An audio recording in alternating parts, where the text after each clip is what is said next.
un migrant salvadorien et sa fille d'environ 2 ans se sont noyés en tentant de traverser le Rio Bravo, Rio Grande selon la terminologie américaine, pour passer clandestinement aux États-Unis depuis le Mexique, a-t-on appris de sources judiciaires.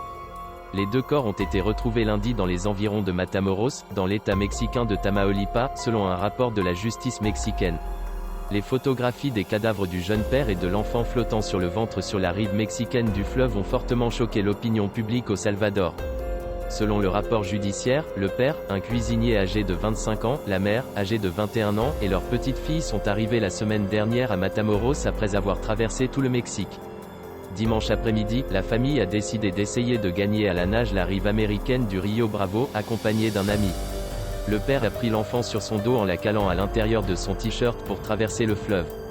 Mais, emportés par des courants violents, tous 2 se sont noyés sous les yeux de la mère, laquelle a pu retourner en vie sur la rive mexicaine, selon les explications qu'elle a fournies aux autorités locales.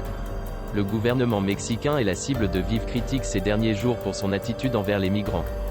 Fin mai, le président américain Donald Trump a menacé d'imposer des droits de douane sur tous les produits mexicains importés aux États-Unis si Mexico ne freinait pas la vague de migrants clandestins en provenance d'Amérique centrale. Le 7 juin, les 2 pays sont parvenus à un accord. Les États-Unis ont donné 45 jours au Mexique pour prendre des mesures.